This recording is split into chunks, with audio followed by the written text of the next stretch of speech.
A 나라의 에버리지 코스트는 X1을 생산하는 데 들어가는 에버리지 코스트는 B 나라의 X1을 생산하는 데 들어가는 에버리지 코스트보다 높다. 그래서 에버리지 코스트란 건 뭐냐면 한 상품을 생산하는 때 평균적으로 들어가는 비용입니다.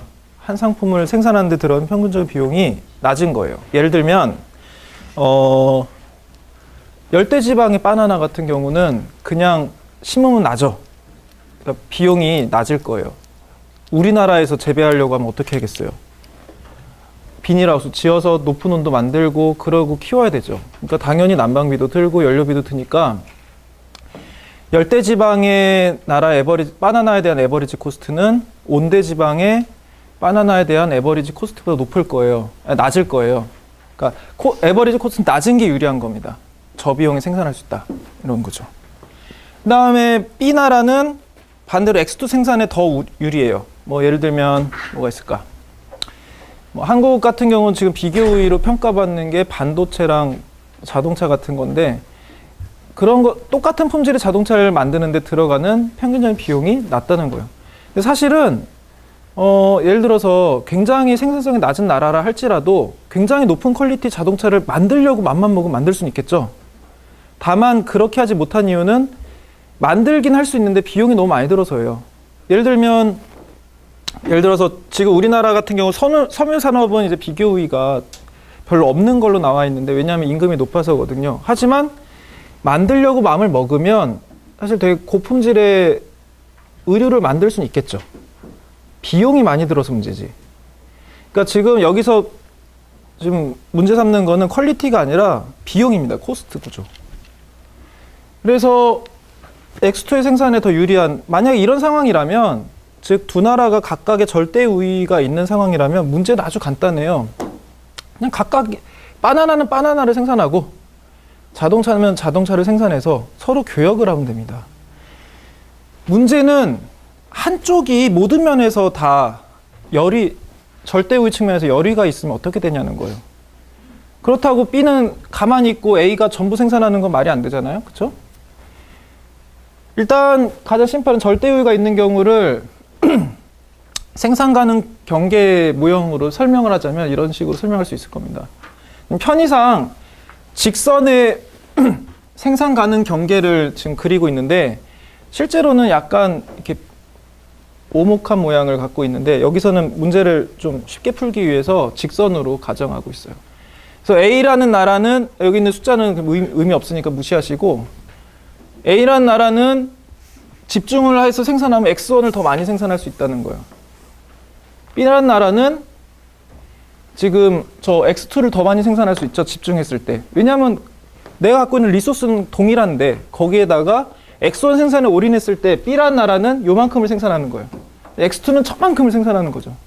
반대로 파란 나라, A 나라는 자기가 가진 생산 리소스를 전부 동원해서 X2를 생산하면 이만큼 생산할 수 있는데 X1에다 올인하면 이렇게 생산할 수 있는 거죠. 바나나랑 자동차 같은 식으로 생각해 보시면 쉽게 이해가 될 겁니다. 이런 경우에는 그냥 A가 올인해서 뭐 이 숫자를 의미 있다고 생각한다면 40만큼 생산하고 쟤는 30만큼 생산해서 나눠 가지는 게 각각이 각자 X1과 X2를 골고루 생산해서 가지는 것보다 훨씬 더 효율적인 것을 직관적으로도 알 수 있고 실제로 계산해봐도 그렇게 나옵니다. 문제는 B가 모든 면에서 열등한 이런 케이스는 어떡하냐는 겁니다. 자, 지금 보시면 일단 분석의 편의를 위해서 A나라와 B나라는 사이즈가 같다고 가정을 할 거예요. 실제 국가 사이즈가 완전히 똑같고 그냥 기술만 다르다. 비용 구조만 다른 경제라고 가정을 하겠습니다. 그러면 이 상황을 보면 A는 X1이면 X1, X2면 X2 모든 면에서 B나라보다 리소스를 집중했을 때 더 많이 생산할 수 있어요. 그러니까 생산성이 더 높은 국가죠. B는 모든 면에서 절대적으로 열위에 있습니다. 다만 다른 것은 지금 기울기가 다르죠. 요 기울기가 다른 게 되게 중요한 역할을 합니다. 왜 그런지는 이제 이 논의가 진행되면 이해할 수 있어요. 자, 그래서 절대 우위는 지금 모든 면에서 A가 앞서지만 여기에서 이제 비교 우위라는 개념을 갖고 오게 됩니다. 그래서 비교 우위란 뭐냐면 이 기울기예요. 이 기울기랑 연관이 있는 개념입니다. 뭐냐면 한 상품을 더 생산하기 위해서 포기해야 되는 다른 상품이 있죠. 예를 들어서 요 지점에서 생산하고 있는데 내가 한 X1을 좀 더 생산하고 싶어. 그러면 그 생산의 리소스 일부를 X2 생산하던 리소스의 일부를 X1으로 옮겨야 되죠. 그 말은 뭐냐면 X2를 덜 생산한다는 뜻이에요. 그러니까 X1을 더 생산하기 위해서 포기해야 되는 X2의 가치가 있을 겁니다. X2의 입장에서도 똑같이 얘기할 수 있어요. X2를 더 생산하기 위해서 X1을 포기해야 돼요. 서로 이렇게 한 상품을 더 생산하기 위해서는 나머지 상품을 덜 생산해야 됩니다. 그럼 그 덜 생산하는 게 바로 기회비용인 거죠. 그래서 이런 걸 표로 작성해 보면, 자, A라는 국가 입장에서는 X1을 한 단위 더 생산하려면, 자, X1을 한 단위 더 생산하려면 X2를 얼마나 희생해야 돼요? 4분의 3만큼, 4분의 3, X2 4분의 3 단위만큼을 지금 포기해야 되죠. 반대로 X2를 하나 더 생산하려면 X1을 3분의 4만큼 더 포기해야 되죠. 즉 결국 X1과 X2에 서로 포기해야 되는 상대 상품으로 표시한 그 포기하는 기회비용은 역수의 관계를 가질 수밖에 없다는 것을 여기서 알 수가 있습니다. 마찬가지로 B도 X1을 하나 더 생산하기 위해서 포기되는 것은 여기서는 X2 두 단위예요. 그렇죠? 그리고 반대로 X2를 더 생산하기 위해서 포기되는 X1은 2분의 1 단위입니다. 여기서 역시 분석의 편의를 위해서 X1과 X2의 단위당 가격이 같다고 전제를 할게요. 다르게 한 것도 당연히 만들 수 있는데 그럼 사고 실험이 잘 안 되기 때문에. 그래서 단위당 가격이 같다면 당연히 A의 입장에서는 X1의 기회비용은 4분의 3, X2의 기회비용은 3분의 4고 단위당 가격이 같으니까 둘 중에 어느 게 더 높아요? 나오죠? 어느 게 더 높은지. 당연히 역수기 때문에 둘 중에 하나가 더 높습니다. 여기선 얘가 더 높아요. 얘가 더 낮고.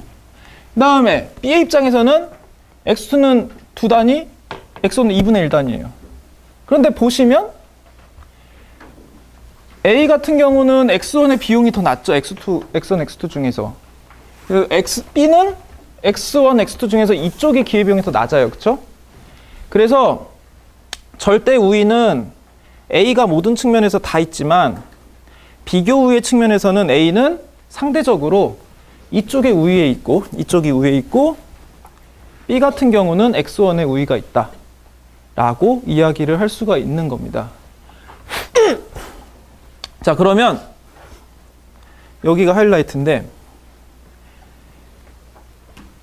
자, 그러면 이 절대 우위가 A가 더 높지만 상대 우위는 양쪽에 다 갈라갖고 있는 이 상태에서 이제부터 시도하고 싶은 건 뭐냐면 이 A와 B가 교역을 완전히 자유롭게 한다면 어떻게 되겠어요? 완전히 프리트레이드 에어리어가 되면 경제적 측면에서는 한 나라인 것처럼 행동하겠죠. 마치 유럽연합 국가가 합쳐진 것처럼. 거기서 완전 자유롭게 교역을 하잖아요. EU 안에서는. 그런 식으로 하게 되면 얘네들이 생산할 수 있는 이 생산 가능 경계를 합칠 수가 있을 텐데 이걸 한번 합쳐보자는 겁니다. 이 아이디어는 다음과 같습니다. 자, 먼저 B라는 나라가 지금 생산할 수 있는 모든 생산량의 집합은, 죄송합니다. 잠깐만요. 요 삼각형 면적 그 자체겠죠. 그러면 만약에 A가 저 X2에 올인해서 조금만큼 생산하고 있어요. 그러면 A가 요만큼을 생산하고 있다는 전제하에 B가 생산 가능한 모든 집합을 다 표현한다면 어떻게 표현이 되겠어요? 저 노란 삼각형이 평행이동해서 위로 가는 모양새가 되겠죠.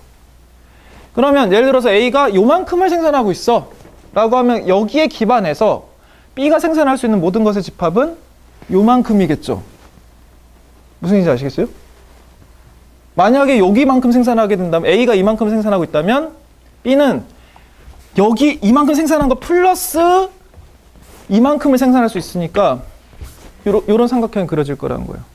그러면 A가 지금 생산할 수 있는 모든 집합이 이 빨간 라인에 있으니까 이 빨간 라인에다가 이 노란 삼각형을 전부 다 갖다 대보고 그때 나타나는 경계가 어떤 모양인지를 보면 되는 거겠죠. 그래서 한번 그려보는 거예요. 자, 이제부터 시작합니다. 짠. 자, 요런 모양이 되겠죠? 특징이 뭐냐면 꺾여요. 꺾인 선이 존재합니다.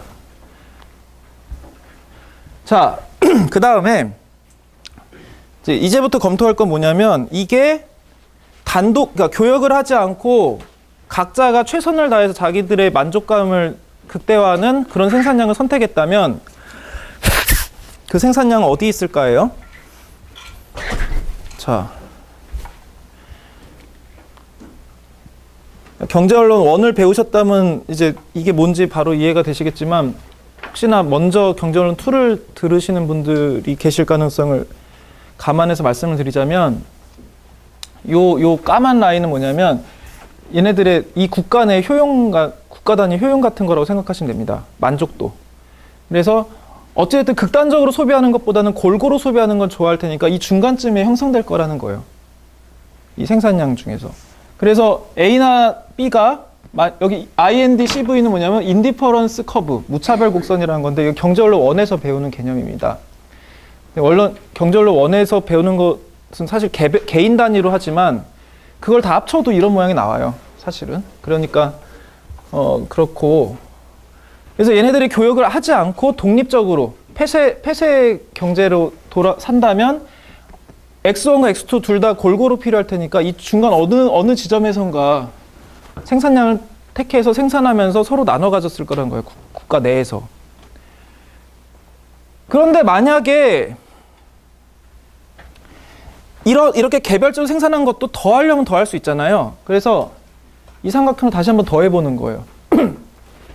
A가 이만큼 생산하니까 여기 직각 꼭지점은 이 위치로 옮겨질 것이고 그래서 옮겨보시면 지금 생산하는 양은 둘을 합치면 그러니까 단순합을 한 거예요. 서로 교역은 하지 않은 채 각자가 생산하고 있는 최선을 다해서 생산하고 있는 양을 합치면 요 포인트가 되는데 요 포인트는 지금 A와 B의 결합 생산의 안쪽에 있죠.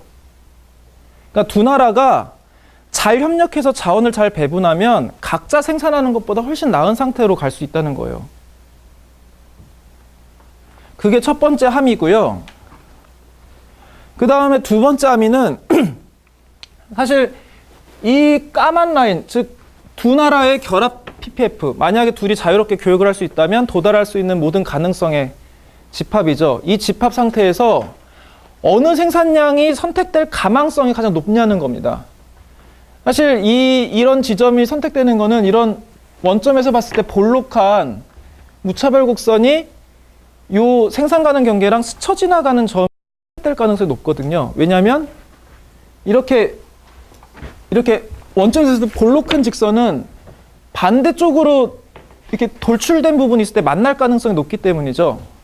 그래서 이 지점이 가장 가능성이 높아요. 물론 다른 지점도 될 수는 있어요. 제가 다른 지점도 될 수 있는 가능성을 일단 칠판에다 그려볼 텐데 그 전에 일단 이 점이 되게 걸릴 가능성이 높다는 것만큼은 분명하죠. 그러면 이 점은 어떤 점이냐? 이 점의 특성을 봐야 될 겁니다. 그럼 이 점이 어떻게 형성되는지 저 노란 삼각형을 갖다 대보죠. 자, 갖다 대보면 자, 일단 A나라는 얼만큼 생산하고 있는 거예요? A나라 언제나 이 노란 삼각형에 요 직각이 만나는 점에서 생산을 하는 거죠. A나라는 X1에 올인 생산을 하고 있는 겁니다. 그럼 B나라는, 이거 되돌려보면 알죠? 상대적으로 B나라는 이런 생산 가능한 부분에서 이만큼을 생산하고 있는 거죠. X2에 올인하고 있는 거예요. 즉, 이 꺾인 점의 요 점의 의미는 뭐냐면, 이 점의 생산량의 특징은 뭐냐면, 양쪽 다 자신이 비교 우위가 있는 산업에 올인해서 생산하고 있는 점입니다, 사실은. 그렇지 않고서는 이 꼭지점에 도달할 수가 없어요. 그렇게 하지 않고서는. 그래서 이 지점이 바로 비교 우위에 의한 특화 생산과 교역을 하고 있는 상태를 의미합니다.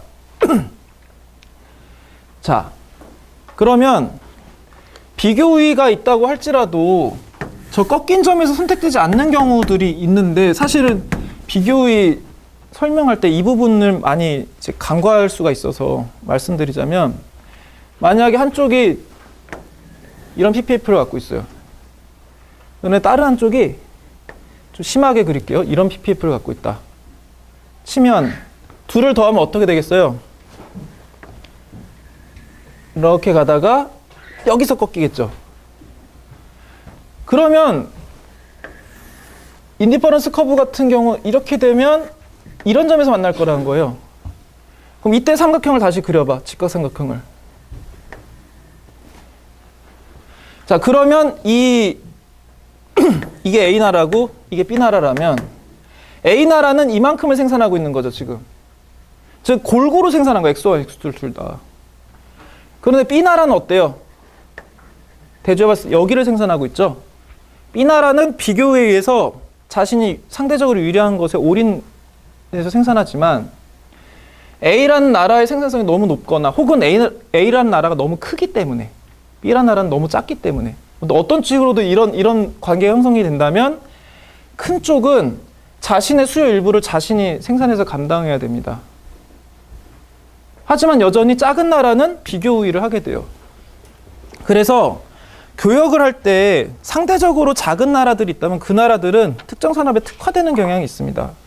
소수의 산업에 집중이 되는 경향이 있지만 어마어마하게 큰 나라는 이것도 하고 저것도 하고 농업도 하고 공업도 하고 서비스업도 하는 경우들이 발생하는 거죠.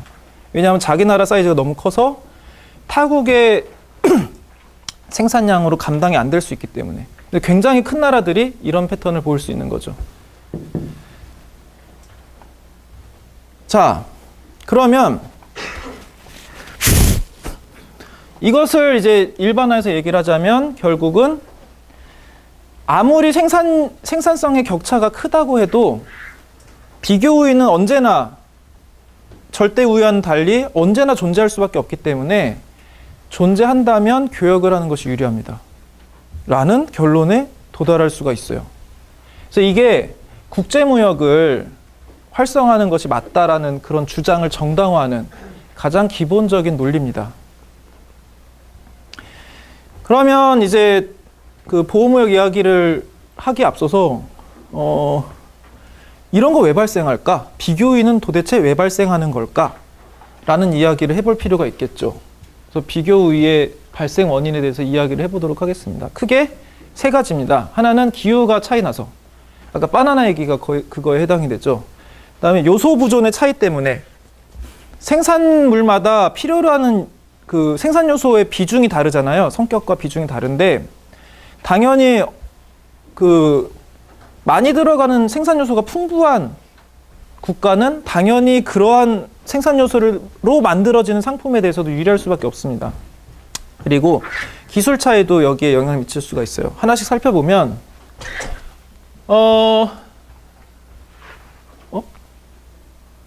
왜 안 하지? 따로 슬라이드가 있는 줄 알았는데 없네. 그럼 각각 설명을 해야겠네. 이상하다, 있었는데. 기후 차이는 이런 겁니다. 아까 열대지방 작물은 열대지방에서 가장 비교우위가 높아요. 당연히 온대지방 작물은 온대지방에서 비교우위가 높습니다. 그리고 농산물은 여름에 더 비교우위가 높죠. 그래서 재밌게도 남반구랑 북반구가 계절이 반대인 건 알고 계시죠? 그러니까 겨울에 크리스마스면 남반구는 산타 할아버지가 반팔을 입어야 돼요. 여름이라서. 그러면 이제 농산물은 여름에 풍성하니까 남반구가, 그러니까 북반구 기준으로 북반구가 겨울일 때는 남반구가 비교우위가 있고요. 북반구가 여름일 때는 북반구가 비교우위가 있어요. 시간차를 두고도 비교우위가 생길 수도 있습니다. 그리고 기후 차이가 이런 뭔가를 가져올 수도 있고, 요소 부존의 차이는 예를 들어서 노동 집약적인 산업이 비교우위가 있는 데는 아무래도 노동력이 그 생산성에 비해서 임금이 낮은 지방이 우위를 가질 가능성이 높죠. 그래서 제조업이나 이런 부분들은 임금에 되게 예민합니다. 그리고 그 다음에 예를 들어서 자원이 풍부한 데는 싸죠. 중동 가면 기름값이 굉장히 싸잖아요. 그런 것들도 이제 만약에 그런 지방에서 석유를 가지고 뭔가를 만들어낸다라고 한다면 그쪽이 비교율을 가질 가능성이 있죠. 포텐셜이 많은데 실제로는 석유 산업은 그런 과정이 깔끔하게 나타나지 않습니다. 그러니까 중동이 석유 산업으로 유명해야 될 것 같은데 원유를 그냥 팔아버리죠. 가공해서 팔질 않고. 그래서 재미나게도 한국은 그 원유가 하나도 안 나는데 정유 산업에서는 비교 우위가 있어요. 설비가 되게 많습니다. 그래서 수출을 합니다. 실제로 수출 품목의 상당 부분을 석유 제품이 차지하고 있어요. 기술 차이도 있을 수 있죠. 그래서 특정 기술이 강점이면 당연히 그 기술에 관해서 생산성이 높을 것이고 그것은 그대로 비교 우위로 이어지게 됩니다. 그래서 설령 모든 점에서 절대 우위가 있다 할지라도 상대적으로 더 생산성이 있는 부분, 즉 비교 우위에 입각해서 집중 생산하고 그렇게 집중 생산한 물건끼리 서로 교역을 하는 것이 단독 생산보다 더 낫다. 이런 경우조차도 한쪽은 집중해서 생산하는 거죠. 작은 쪽이. 교역하는 게 더 낫습니다. 이 경우도 개별적으로 생산하는 경우로 찍어서 모든 경우를 조합해보면 어떻게 하더라도 이 안쪽에 있을 수밖에 없다는 걸 알 수 있어요. 왜냐하면 이 경계에 만나려면 반드시 요 지점을 생산하지 않고서는 도달할 수가 없거든요. B라는 나라가 안쪽에서 생산을 하는 그 순간 어느 지점을 해도 안쪽에서 형성이 될 수밖에 없습니다. 보시다시피. 그 말은 파레토 개선이 가능하다는 거죠. 서로 완전 교역을 함으로써. 그래서 국제 교역의 이 서로 윈윈이다라는 것을 이제 나타내는 굉장히 오래된 이론이면서도 되게 사랑을 많이 받는 이론이죠. 굉장히 설득력 있게 뭐라고 해야 될까? 메시지를 전달하기 때문이죠. 그러한 이유로 국가들은 역사적으로 봤을 때 계속해서 무역의 장벽을 낮추려고 하는 경향성이 있습니다. 그래서 그걸 프리 트레이드 어그리먼트, 자유무역 협정이라고 부르는데 결국은 두 나라가 서로 상대 무역에 대해서 가지고 있는 무역 장벽을 낮추거나 제거하는 내용이에요. 그래서 우리도 수년간 계속 그 FTA를 여러 나라랑 체결해 오고 있고 특히 미국과 FTA를 체결할 때 굉장히 많은 논란이 있었죠. 사람들 찬반 논쟁도 되게 뜨거웠고 하지만 그 뒤로는 이제 막 EU랑도 하고 중국과도 하고 하면서 그냥 별로 이슈가 아니게 돼버렸어요. 그리고 이 무역 장벽을 제거하는 것은 장기적으로 굉장히 큰 파급 효과를 주기 때문에 장벽 내리자, 내일부터 시작 이렇게 하지를 않고 아주 천천히 내립니다. 그래서 지금도 미국과 FTA를 체결한 지 굉장히 오래됐는데 계속 미세 조정을 하고 있죠. 그리고 스케줄도 굉장히 길게 잡아요. 왜냐하면 특히 비교 열이 산업에 미치는 네거티브 효과가 크기 때문에 너무 갑자기 하게 되면 사회적으로 굉장히 문제가 많이 발생합니다. 그래서 양쪽 다 이제 그런 부분 때문에 천천히 진행을 하고 있죠. 그래서 이렇게 무역 장벽을 이제 낮추거나 제거하게 되면 수요자 입장에서는 언제나 이익을 봅니다. 특히 이제 수입하는 물건이 생기기 때문에 선택의 다양성이 생겨요. 그리고 물건값이 싸지는 경향이 있습니다. 왜냐하면 수출하게 되면서 이론적으로는 물건값이 올라가야 되는데 그런 경우는 별로 없거든요. 하지만 수입품에 들어가서 물건이 싸지는 거는 되게 쉽게 관찰할 수 있는 현상이에요. 공급 측면에서는 굉장히 비대칭적인데 이 산업이 비교 우위 산업이냐 비교 열이 산업에 따라서 희비가 갈립니다.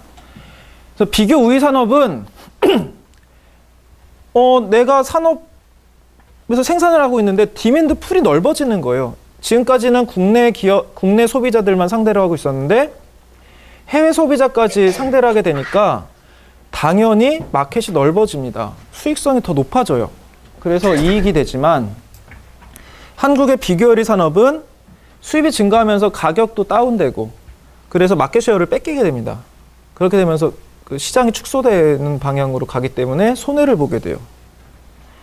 여기에 이제 이런 비대칭적인 이익 구조 때문에 이익 단체들은 이런 FTA가 되게 민감한 사안이 될 수밖에 없어요. 그래서 로비를 하게 됩니다. 로비라는 것은 어떤 이익 단체가 각종 채널을 통해서 목표로 하는 정체적 결정을 끌어내는 행위다라고 정의를 내릴 수 있을 텐데 정치권의 의사결정권자들, 이런 FTA를 의사결정하는 건 정치권이잖아요. 그래서 정치권에 로비를 함으로써 자신 원하는 걸 끌어내려고 하는데, 당연히 이제 오픈하는 쪽으로 로비하는 사람들이 있고 클로즈한 쪽으로 로비하는 쪽이 있어요. 그러니까 FTA 하자, 빨리 조속히 FTA를 할 걸 촉구한다 막 이러면서 아마 뉴스 같은 거 보신 적도 있을 거예요. 반대로 상경 투쟁한다 이래가지고 막 FTA 반대 집회를 하는 것도 마찬가지로 보셨을 겁니다. 그 두 가지 얼굴이 전부 다 그 비대칭적인 이익 때문에 발생하는 거예요. FTA로 이익을 보는 집단들은 빨리 FTA 해라 라고 로비를 하는 거고, 반대로 FTA로 손해를 보게 될 산업들은 FTA 반대한다 이렇게 이제 로비를 하는 거죠. 그런데 이제 그리고 이런 구도도 있습니다. 일단 소비자 쪽은 대체로 FTA를 하게 되면 이익을 보게 돼요. 선택권이 넓어지기 때문에. 그리고 비교 열의 산업들은 비교 우위 산업에 비해서 조직력이 떨어질 가능성이 높습니다. 특히 한국은 그게 되게 전형적으로 드러나는데, 한국의 비교 우위 산업은 굉장히 대규모 대기업들이 담당하는 산업들이 많거든요. 그리고 비교 열의 산업은 소규모 생산자들이 많은 농업 같은 분야들인 경우가 많은데, 아무래도 다수자들이 결집력이 소수자의 결집력보다는 작겠죠. 그래서 실제 정치적 영향력도 그런 이제 한국이든 다른 나라든 비교 우위 산업에 있는 쪽이 로비력이 더 강할 가능성이 높습니다. 물론 케이스 바이 케이스이기 때문에 이건 케이스 스터디를 해야 되는 문제이긴 합니다만, 대체로 그런 경향성이 있다는 거예요. 자, 그러면 아무튼 이런 이유로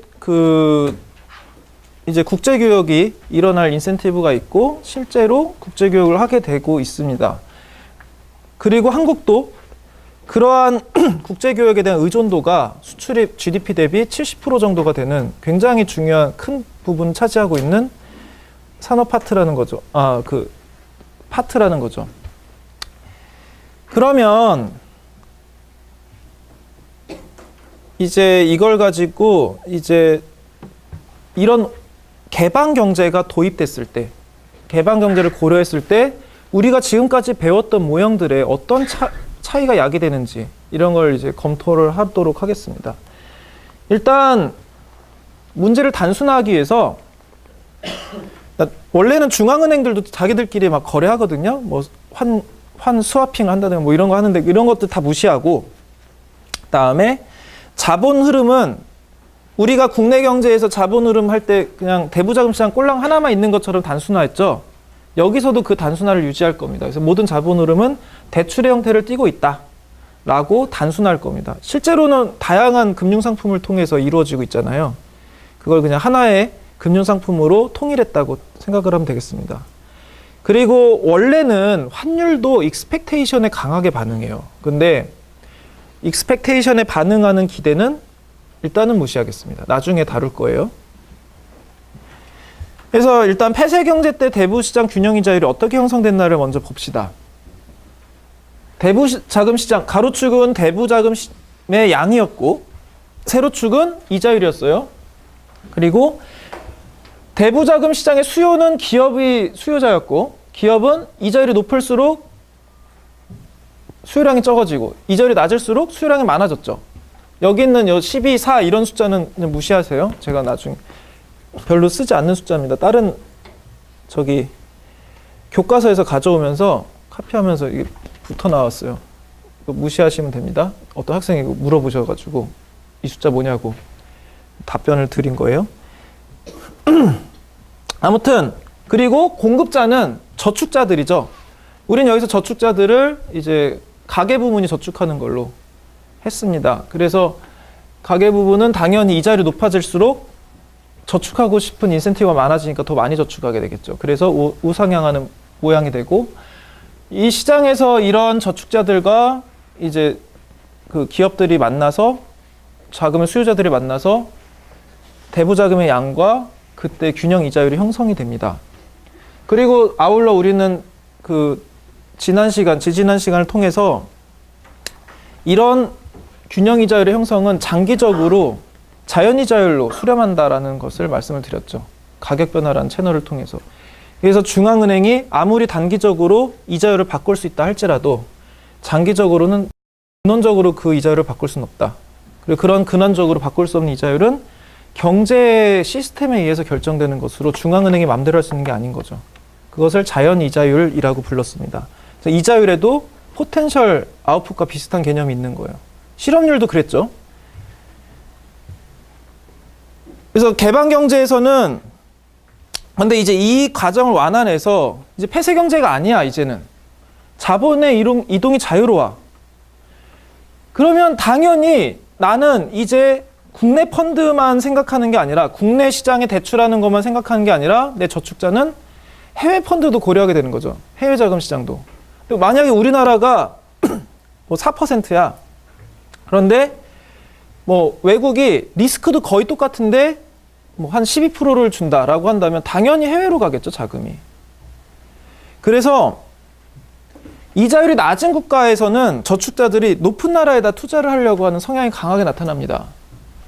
결국 그 말은 국내 자금 시장으로 가는 게 아니라 해외 자금 시장으로 가서 거기에서 공급이 일어나게 될 거라는 거예요. 그러면 그런 나라들, 그러니까 자본이 빠져나가는 나라들을 자본 유출국이라고 부르면 이자율이 낮은 나라죠. 그런 나라들은 이자율이 자본이 빠져나가니까 상승하게 됩니다. 왜냐면 자금이 귀해지니까.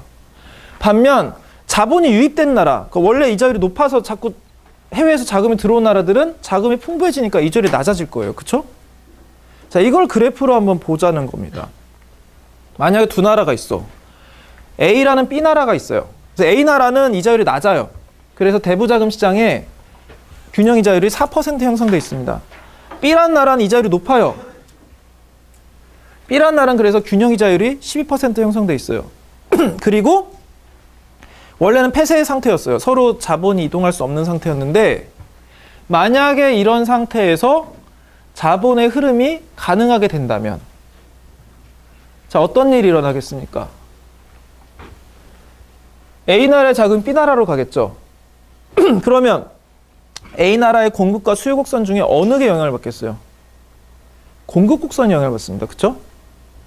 그래서 B나라로 자금이 들어가면 B나라에서는 공급 곡선과 수요 곡선 중에 어느 게 영향을 받겠어요? 역시나 공급 곡선에 영향을 받겠죠. 그러면 A나라의 공급 곡선은 어느 쪽으로 가겠어요? 왼쪽, 오른쪽. 빠져나가니까 자금이 줄어드니까 왼쪽으로 가겠죠. 그래서 이자율이 올라가요. B나라는 자금이 유입되니까 공급 곡선 오른쪽으로 이동하겠죠. 이자율이 줄어들어요. 자, 이런 메커니즘이 언제까지 발생할까요? 둘의 이자율 차이가 없어질 때까지 발생하겠죠.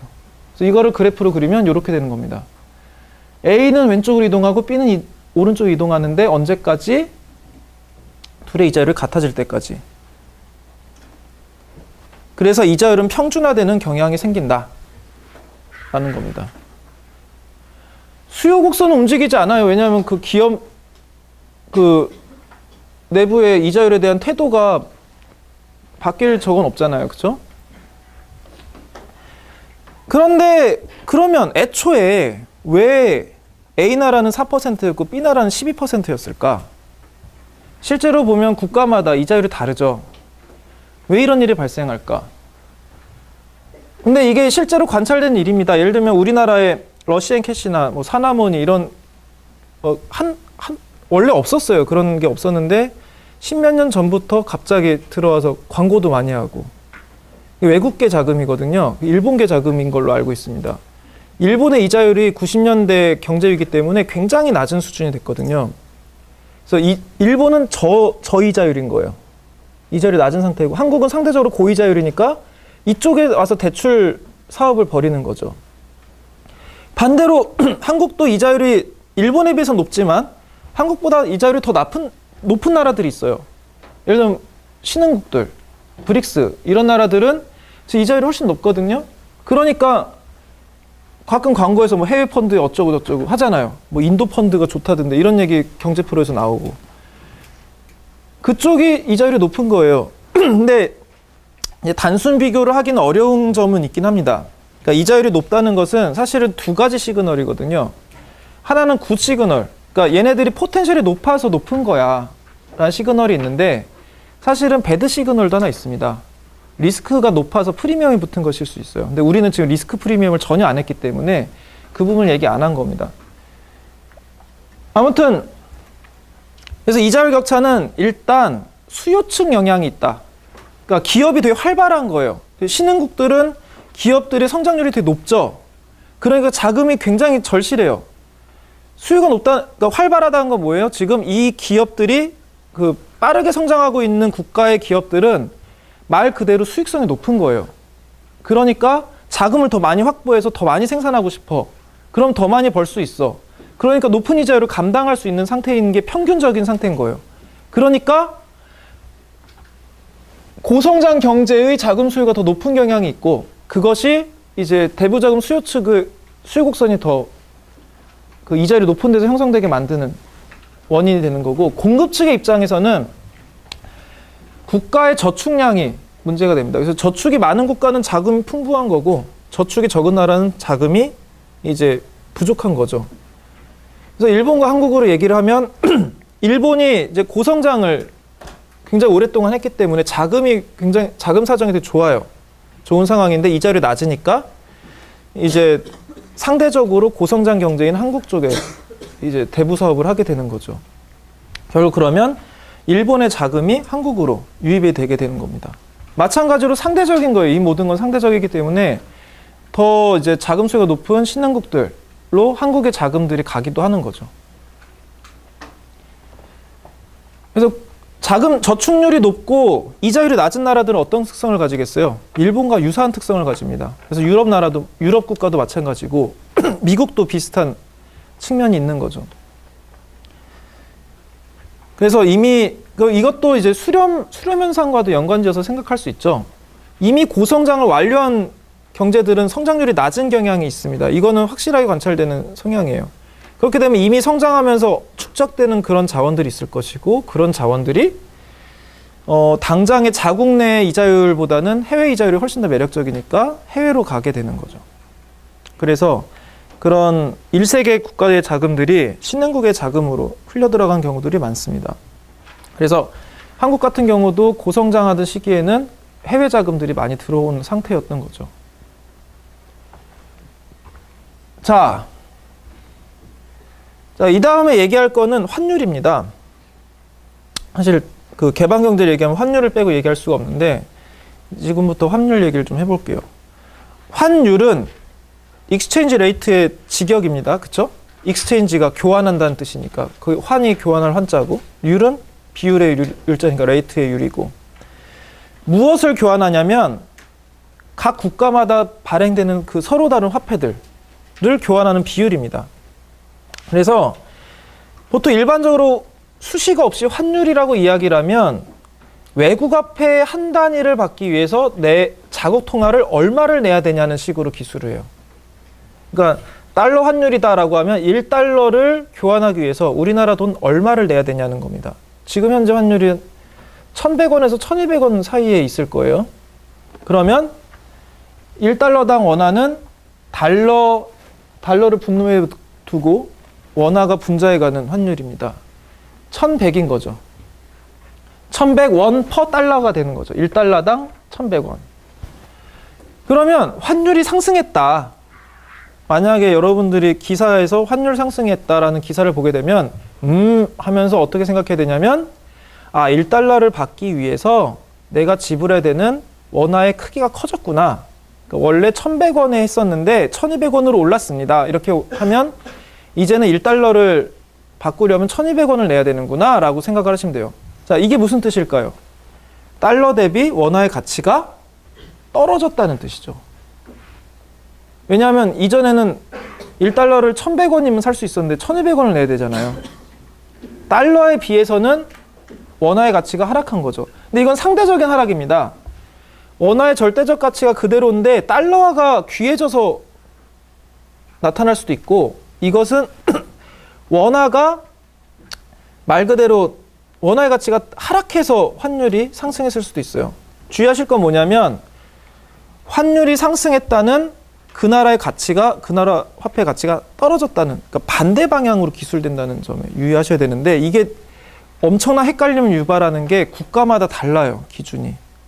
분자 분모를 두는 기준이 우리나라는 이렇게 돼 있는데 지급 환율인데 영국은 거꾸로 돼 있고, 영국은 환율이 올랐다면 밸류도 올라요. 왜냐하면 파운드가 분모했거든요. 또 미국은 또 이상하게 우리나라랑 같은 방식이야. 그래서 근데 기축통화라서 문제가 복잡해집니다. 그래서 만약에 미국 교과서에서 환율을 얘기하면 달러가 분자에 있고요. 분모에 뭐 유로화라든가 뭐 다른 나라 화폐가 들어가게 돼요. 아무튼 이 환율은 이것도 어떻게 보면 이 상품 교환과 비슷한 것이기 때문에 마치 우리가 교역을 할 때 대표 상품 하나가 화폐 역할을 했던 것과 비슷하게 금처럼 여기서도 특정 나라의 화폐 하나가 그런 국제교역의 기초가 되는데 그 기초되는 통화가 달러화입니다. 미국의 자국 내 통화예요, 그냥. 사실 지위는 미국의 중앙은행이 발행하고 있는 달러화입니다. 현재까지는 그래요. 이 부분에 대해서는 앞으로도 계속 이게 유지 가능하냐에 대해서는 논쟁이 많이 있습니다. 그래서 대안화폐에 대한 이야기도 나오고 있는 상황이에요, 현재로서는. 하지만 여전히 아직은 기축통화가 달러화입니다. 그래서 이런 국제교역의 기초가 되는 통화를 기축통화라고 해요. 그러니까 세계 통화인 거죠, 일종의. 모든 국가는 서로 다른 화폐 단위를 사용하고 있습니다. 따라서 마치 상품 화폐가 하나의 상품으로 쏠리는 것과 같이 특정 국가의 화폐가 국제적으로 통용된 화폐로 통일되는데 그게 달러화였고, 이유는 뭐였냐면 이 20세기 초반에 미국 경제가 세계 경제를 압도했기 때문입니다. 그래서 19세기에는 미국이 후발주자였고 상대적으로 영국에 비해서 작았기 때문에 19세기까지는 파운드화가 기축통화였으나 현재 기축통화랑은 성격이 달랐어요. 왜냐하면 그 당시 파운드는 금으로 바꿔주는 파운드였거든요. 그래서 그 금이라는 가치와 연동이 돼 있었습니다. 그런데 지금의 달러 통화는 아무것도 연동이 돼 있지 않아요. 그냥 미국이 나 믿지? 내가 우리 허투루 하지 않잖아. 뭐 이런 그냥 일국의 명령화폐일 뿐이거든요. 가치 상징일 뿐인데 그것이 미국이 지금까지는 뭐 책임 있게 행동했으니까 오케이 이렇게 받아주고 있는 거예요. 그래서 모든 통화는 최종 보증인이 국가라고 했죠. 근데 국가가 뭐 어떤 실체도 아니고 결국 그 나라의 국민이 어떤 밸류어블한 걸 생산함으로써 뒷받침해 주는 거예요. 그러니까 국가의 화폐는 그 국가의 국민이 보증하고 있는 건데 마찬가지로 달러화도 미국 국민들이 보증하고 있는 겁니다. 궁극적으로는. 미국 정부의 보증의 형태를 띠고. 사실은 그래서 영국이나 미국이 그런 환율 그 표기 방식이 이렇게 좀 다른 나라랑 다른 이유는 이런 역사적 상황이랑도 연관이 깊게 있어요. 그런데 문제는 미국 달러화가 기축통화였던 시기에는 세계 GDP 50% 이상을 미국이 달성하고 있었던 상황이었기 때문에 큰 문제가 없었는데 지금 컨버전스가 계속 발생하고 있기 때문에 지금 세계 경제에서 미국이 차지한 비중이 4분의 1 이하입니다. 그리고 더 작아지고 있어요, 계속. 그래서 불안 요소들이 발생하고 있습니다. 거기에다가 미국 정부가 지속적으로 적자를 내고 있죠. 경상수지 적자를 내고 있고, 그다음에 경제 헤게모니가 월드 GDP에서 차지한 비중이 낮아지는 등 다양한 미국 정부의 화폐가 기축통화였던 기반이 약해지고 있기 때문에 이 부분에 대해서는 불안 요소가 존재하나 이에 대해서는 상급 수업에서 다루는 걸로 하고 우리는 이 정도가 있다라는 것까지만 알아두는 걸로 이야기하고 넘어가겠습니다. 자, 그러면 다시 환율로 돌아와서 자, 환율이 올랐다.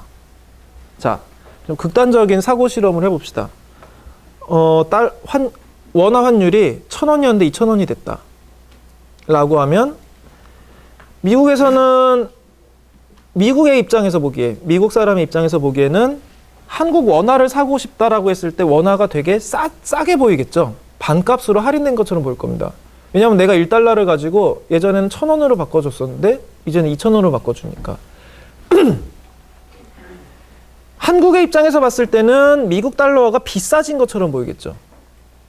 그래서 내가 원래 1,000원으로 1달러 바꿔줬는데 이제 50센트로 바꿔준다는 거잖아요.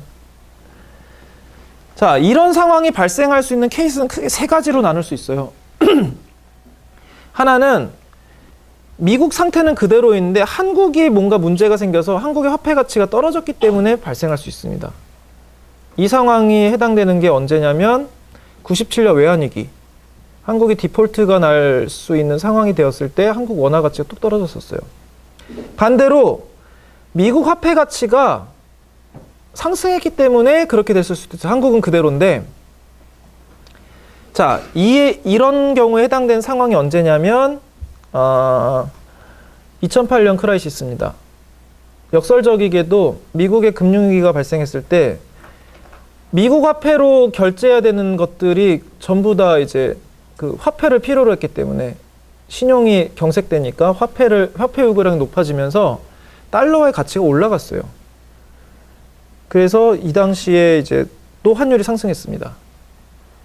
케이스 3는 케이스 1, 2의 하이브리드죠. 그러니까 한국 화폐 가치도 좀 떨어지고 미국 화폐 가치가 올라가고, 사실은 이렇게 생각하면 하이브리드는 또 다시 경우의 수가 몇 가지로 더 나뉘죠. 한데 뭐 그런 건 자세히 논하지 않도록 하고, 어쨌든 이게 상대적인 비율이기 때문에 원인은 다양할 수 있다는 거예요. 여기서 얘기하고 싶은 거는. 그리고 다시 한번 강조하지만 화폐 가치가 상승하는 것과 환율의 방향은 반대다. 근데 우리의 직관은 화폐 가치가 더 직관적이죠. 원화의 가치가 떨어졌다, 올라갔다. 환율로 기술했을 때는 최소한 한국식으로 환율을 얘기할 때는 수식 없이 환율이 올라갔다는 화폐 가치가 떨어진 겁니다. 그리고 환율이 내려갔다는 것은 화폐 가치가 올라갔다는 걸 의미해요. 그래서 만약에 내가 어느 문헌을 읽었는데 익스체인지 레이트가 뭐 올라갔다, 인크리징, 디크리징 뭐 이런 표현을 했을 때는 도대체 비율이 어떻게 정의되는지 확인해야 될 필요가 있습니다. 왜냐하면 세계 나라마다 다르게 쓰기 때문이에요. 근데 대부분의 나라는 한국식으로 씁니다. 경험적으로 봤을 땐. 좀 있어요. 반대로 쓰는. 영국 같은 나라가 있는 거죠. 유럽연합은 혼용을 하니 더 복잡하겠죠. 그래서 만약에 이제 실제 환율을 계산할 때는 어떻게 하냐면 대부분의 나라들은 달러 대 환율이 정의돼 있어요. 그 정보만 있으면, 예를 들어서 내가 갖고 있는 정보가 한국과 달러와의 교환 비율, 그리고 일본 통화와 그 달러와의 교환 비율을 알고 있다면 원화랑 엔화의 교환 비율을 간접적으로 산출할 수 있습니다. 그래서 제3국에 대한 환율은 다음과 같은 방식으로 산출할 수 있어요. 그냥 결국 내가 알고 있는 게 원화당 이걸 알고 있어. 그 다음에 이걸 뭐 A라고 불러봅시다. 그 다음에 엔화를 알고 있어. 일본 엔화의 달러에 대한 비율을 알고 있어. 근데 내가 알고 싶은 거는 그러면 엔화를 가지고 원화랑 교환한 비율을 알고 싶어. 내가 알고 싶은 X는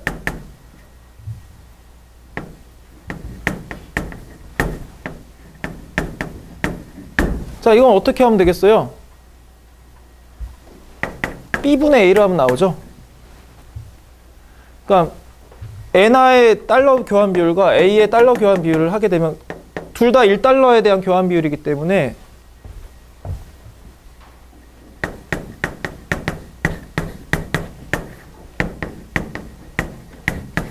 그러면 얘가 지워져요. 분모 계산한 거랑 똑같습니다. 분자 분모, 그 분수식 계산하는 거랑.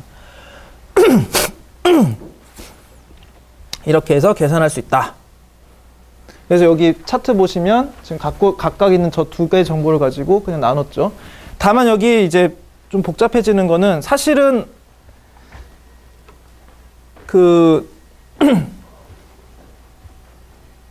아니 뭐 여기서는 뭐 그것까지 얘기하지 말도록 하죠.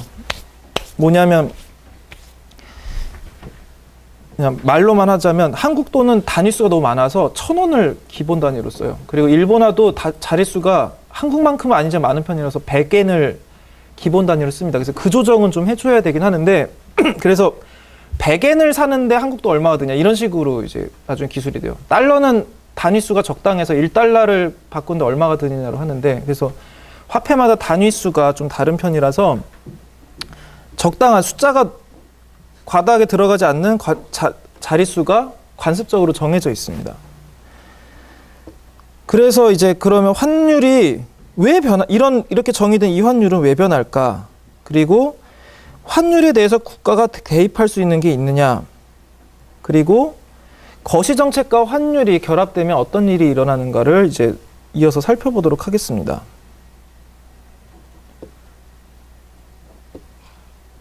자, 그러면 왜 변하냐? 환율. 이 얘기를 해볼게요. 자, 이것도 장단기로 나눌 수 있습니다. 그래서 단기적으로는 외환시장에서 그 화폐에 대한 수요와 공급에 따라 달라지는데 이게 엄청 헷갈리니까 주의해서 보셔야 돼요. 엄청 헷갈립니다. 다시 한번 강조하지만 진짜 헷갈려요. 게다가 특히나 외국 교과서가 번역되면 더 헷갈립니다. 만약에 원서랑 번역서 번갈아 보시면 이 파트에서는 정말 헷갈릴 거예요. 왜냐하면 미국 통화가 기축 통화인데 하필 미국 교과서가 번역이 돼서 미국 입장에서는 분모에 달러화가 올 수 없는 상황이 된 거죠. 분자에다 두기 때문에 우리는 근데 달러화가 분모에 두니까 이 부분에선 차트가 역수로 표시가 돼야 돼요. 그래서 되게 헷갈립니다. 원서를 볼 때 특히 원서를 보시는 분들이 있다면 이 부분에서는 극도로 주의해서 보셔야 돼요. 자, 일단 외환시장에서 자, 이 외환시장도 두 종류가 있죠. 외환시장이 달러화 시장이냐 원화 시장이냐에 따라 달라질 수 있습니다. 그래서 여기서는 공급을 외국 상품 구매, 해외여행 자금, 외국의 금융상품 구매를 위해서 외환이 필요하다라고 했으니까 말 그대로 달러화 시장이에요. 외환 시장에 원화를 팔아서 외화를 구매한다. 잠깐만. 팔아? 공급이잖아. 원화 시장이네. 외환 시장에서. 그러니까 원화 시장을 베이스로 해서 다른 나라 화폐랑 교환하는 겁니다. 저도 이게 지금 두 가지 기준이 다 있을 수 있어서 굉장히 헷갈린다는 말씀이에요. 그래서 외환 시장으로 했을 때 달러화에 대한 시장일 수도 있고 원화에 대한 시장일 수도 있어요. 그래서 그 기준을 일단 잡아야 됩니다. 그리고 수요는 외국인이 국내 상품을 구매하거나 그러니까 외국인이 국내 상품을 직구한다고 쳤어요. 그러면 자기 갖고 있는 달러를 원화로 바꿔야겠죠. 그래서 사야 되니까 외환시장에서 외화를 팔아서 원화를 구매하는 겁니다. 국내 여행 자금. 외국인이 국내로 여행할 때 이제 원화를 필요로 하죠. 원화를 구매하는 겁니다. 그러니까 여기서 원화를 구매하는 게 수요니까 여기서 외환시장은 원화를 베이스로 해서 해외 다른 외화 여기선 달러만 하나만 있다고 보고 그 달러와 교환하는 시장인 것이죠. 이렇게 보게 되면 세로축은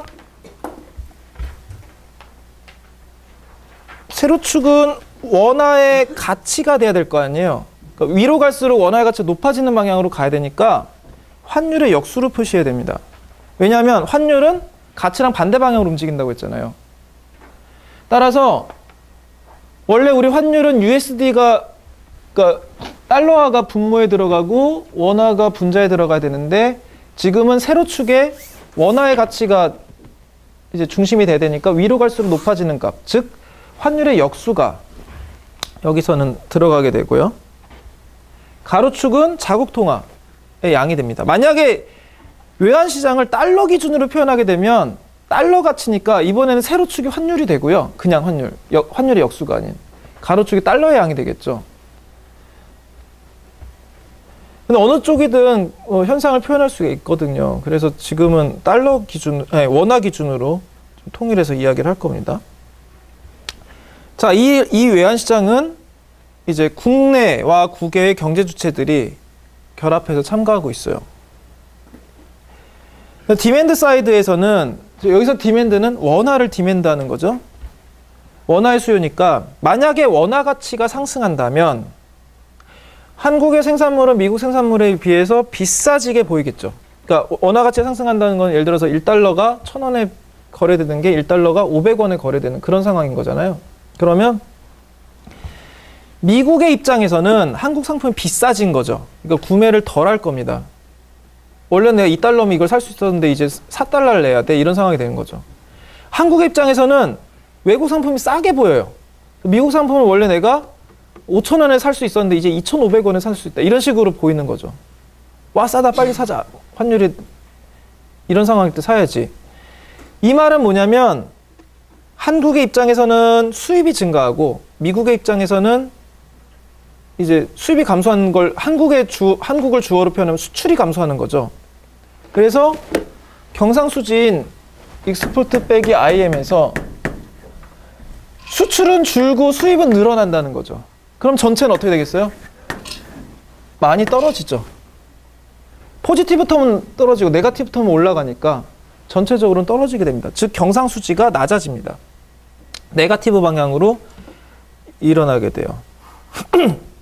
그러면 이런 상황이 발생하면 외환시장의 원화 수요의 측면에서는 원화 수요는 상대적으로 감소하고 달러의 수요는 증가하겠죠. 수요 입장에서는 우하향하는 디맨드 커브가 나타나게 됩니다. 즉 무슨 말이냐면 지금 우리가 그리고 싶은 건 뭐냐면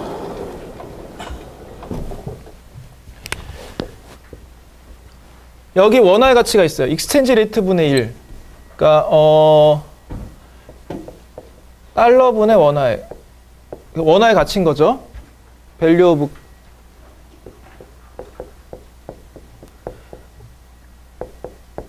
원화의 가치가 여기 세로축에 형성되어 있고 가로축에는 원화의 양입니다. 여기서 궁금한 건 이 원화의 가치가 올라가면 원화의 수요가 외환시장에서 어떻게 될 거냐는 거예요. 혹은 원화의 가치가 낮아지면 어떻게 될 거냐는 거예요. 그러면 원화의 가치가 낮아질수록 이제 한국의 상품은 해외에서 봤을 땐 매력적이 되고 반대로 원화의 가치가 높아질수록 한국의 상품은 덜 매력적이 되니까 당연히 이제 원화로 바꾸고 싶은 이 수요량이 줄어들게 되겠죠. 이런 게 우하향으로 나타나게 되고 공급 측에서는 그래서 우하향하는 공급선이 나타나게 되고 공급 측에서는 어떻게 될 것이냐? 공급 측에서 봤을 때는 원화 가치가 올라간다라고 한다면 원화 가치가 올라간다라고 한다면 국내에서 미국 상품의 수요가 증가하니까 직구하고 싶어지는 거잖아요. 와, 저 미국에서 저 자동차 진짜 싸다. 지금 환율 보니까 사야지. 이렇게 될 거 아니에요. 살려면 어떻게 해야 돼요? 원화를 팔아서 달러로 바꿔야겠죠. 외환시장의 원화 공급이 증가하게 됩니다.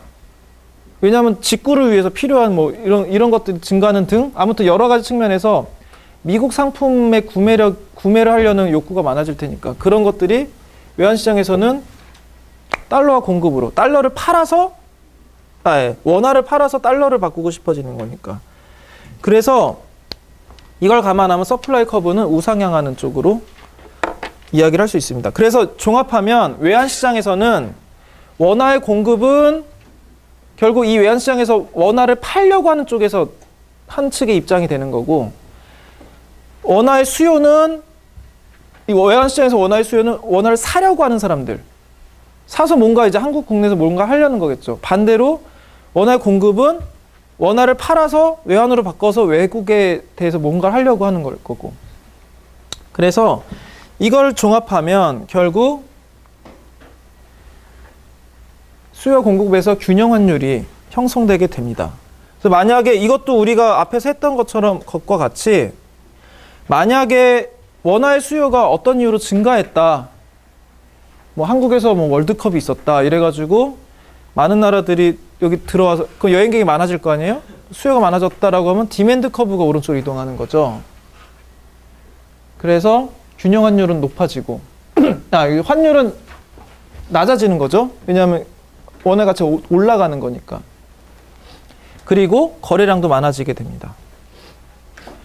이것이 이제 경상수지와 금융수지 그리고 환율에 미친 영향을 종합해서 이야기를 할 수가 있어요. 만약에 금융수지가 상승한다. 일단 이거 상승하라는 대칭적이니까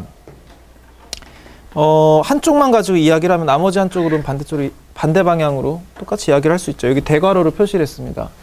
금융수지가 상승한다는 것은 결국은 국내로 들어가는 자금들이 많아진다는 거니까 국내 통화의 수요가 상승한다는 거죠. 예를 들어서 해외 자금이 국내로 들어가서 투자가 되려면 국내 투자를 달러로 할 수는 없잖아요. 그러니까 원화로 바꿔야 됩니다. 일단 들어가게 되면. 그러면 당연히 외환시장 입장에서는 국내 통화에 대한 수요 상승으로 보이게 되죠. 그럼 통화 가치가 상승하겠죠? 아까 그렸던 메커니즘에 의해서. 그러면 가치와 환율은 반대 방향이니까 환율은 하락하겠죠? 자, 이 상황에서는 달러 표시 수출 가격이 상승하죠. 그러니까 달러로 표시되는 그 가격으로 봤을 때는 상승하고 반면 원화로 표시되는 수입 가격은 하락하게 돼요. 그렇겠죠?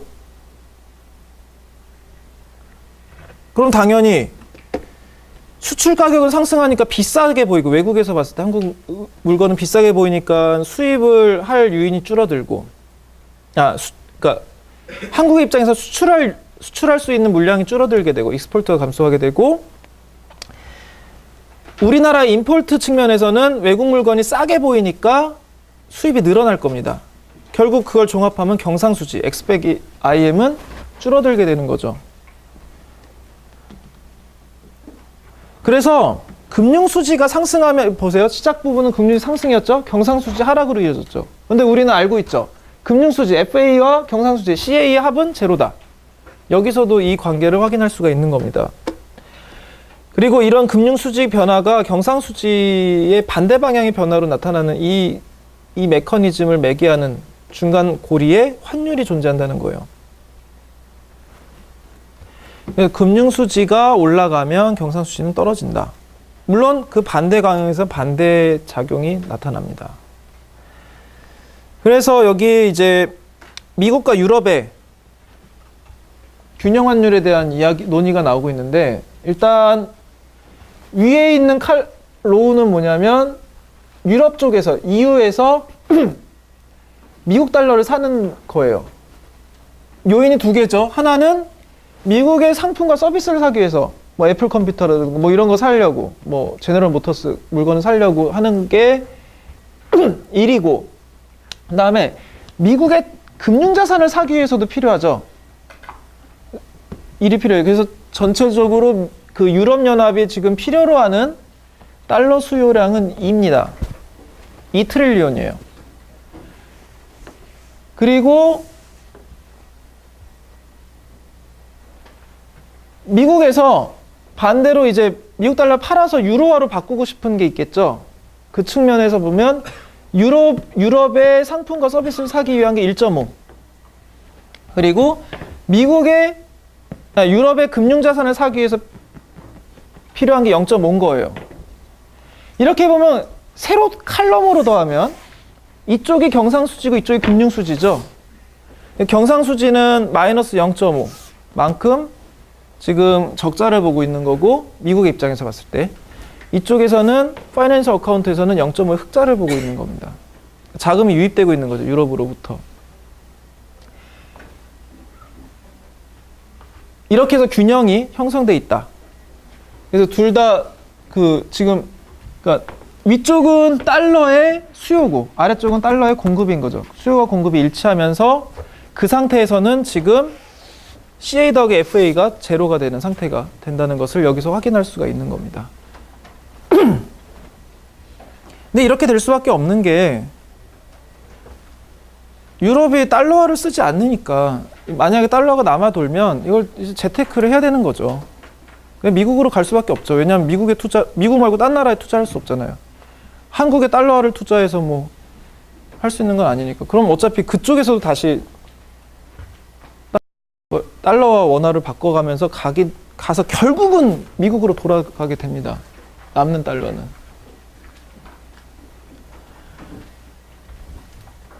아이고, 시간이 다 됐네. 자, 그러면 나머지 이슈는 다음 시간에 이어서 하도록 하겠습니다. 자, 오늘은 여기까지 하도록 할게요. 수고하셨습니다.